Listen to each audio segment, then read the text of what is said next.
We found out yesterday that Cummins has agreed in principle to pay one of the largest fines ever for a Clean Air Act violation to the EPA. Hey, it's Tim, Pickup Truck Plus SUV Talk. It's actually December 23rd. It's going to take this weekend off to the Christmas break. And then this news item popped up, and I thought, man, we got to talk about this. This is record setting, impacts trucks, and it's really somewhat controversial at times for different people. So I'm curious, going to get your thoughts. What I'm going to do in this video is just kind of lay out the story and lay out my thoughts, and then you guys will comment below whether you think it's fair, whether you agree, disagree. I'm sure you'll have lots of comments. Let me just say it like that. So I'm going to check out a Reuters story on this, and it's basically it's up from top. Cummins to pay record-setting $1.675 billion U.S. environmental fine.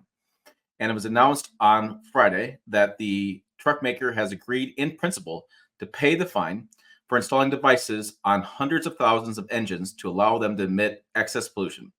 It's the largest ever civil penalty for a Clean Air Act violation. Even beats these guys with Dieselgate when VW did something very similar. The department said Cummins allegedly installed these so-called defeat devices to bypass or disable emissions controls, such as emission sensors and onboard computers. And this impacted 630,000 2013 and 2019 Ram 3/4 ton and 1 ton trucks, and then also 330,000 2019 and 2023 Ram 3/4 ton and 1 ton trucks to cheat emissions controls requirements. And so the U.S. Attorney Merrick Garland said preliminary estimates suggest that defeat devices on some of these Cummins engines have caused them to reduce thousands of tons of excess emissions of nitrogen oxides. It's the second largest environmental penalty ever reached, the department said. Now, what they said was that this devices would allow them to bypass the emission systems. I'll get a little more about that, but the EPA said the EPA Administrator Michael Regan said vulnerable communities are more likely to reside near highways. These harmful emissions are concentrated, making this agreement critical to advancing our environmental justice agenda. This is something that EPA has been doing for a while. It's called EPA Police. Been cracking down. Diesel Brothers got cracked down on, which is a famous set of guys over in I don't remember the state, and they got cracked down. And so I want to see if I thought they discussed how that worked out, but basically what happens here is that you would take your truck to an emissions air quality building, which is where, like in certain counties in Colorado, it's this way. Many counties in California this way. You take it in, they hook a computer up to it, hook hoses up to it, and they see how much emissions are coming out of it, whether you pass or not pass. You basically get a pass, non-pass score. And what this system did, and the same thing VW system did, is the truck recognizes when it's hooked up to those systems, and then it kicks into a different mode, and it basically cheats the system. And so those trucks that I talked about were actually recalled by Cummins. They recalled, or by Ram, they recalled 960,000 vehicles that were recalled, and the emissions control software will be updated. And so they're going to update the software, get rid of that cheat device out of that software. Cummins said, so Cummins recently took a $59 million charge for emissions recalls, and they're going to take this on the next quarter charge. Interesting enough, the charge is not significant. It is significant, but it's not expected to impact normal business operations at Cummins. That's how big Cummins is. They can pay $1.93 billion to EPA and not disrupt normal business. Pretty crazy. All right, so it's also other news with Fiat Chrysler Automobiles. Now unit Stellantis, they pleaded guilty to criminal conspiracy. And this was over, I believe the EcoDiesel was the big deal on this.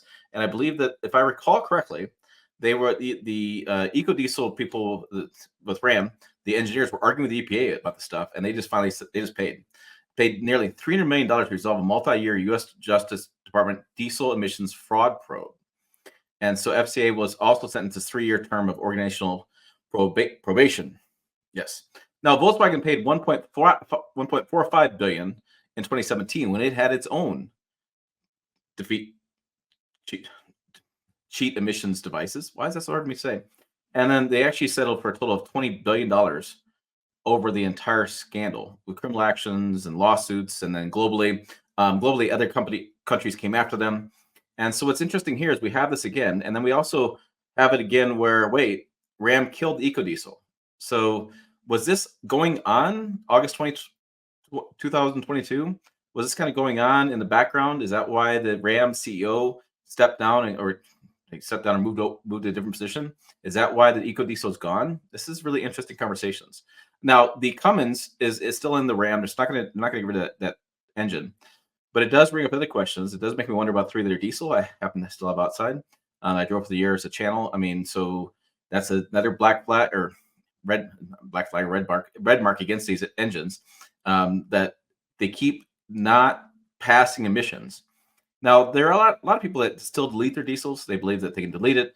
They get better horsepower, better torque, better fuel economy, and that's fine. I'm not going to judge people that do that. Don't do that.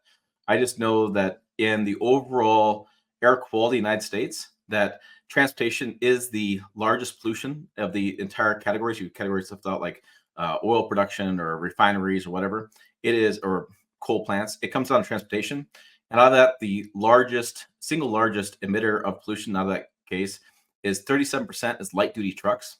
So light duty trucks really are a target for the EPA because it's one of the largest polluters in the country, and looking at how they can get pollution to go down, which is why we have more small displacement turbocharged engines. It's why we do different hybrids, where we're doing different things to get that emissions going down. That's what it is. Whether you agree with that or disagree with that, I'll leave it up to you. But I'm just kind of curious your thoughts. What are you guys thinking? Is this fair? Is it not fair? Is the fines getting absurd? Does Cummins deserve it? Did Ram kill the eco diesel because of it? I mean, there's lots of questions on this. So I wanted to do a quick 6-minute video, not 12 or 14 I've seen elsewhere, on this topic. And I want to get your comments down below. So let me know. Put your comments down below. Check out our forum.pickuptrucktalk.com. Talk more over there. Other websites as well, pickuptrucktalk.com. Check out other videos and channel over here. As always, thanks for watching. I will see you down the road.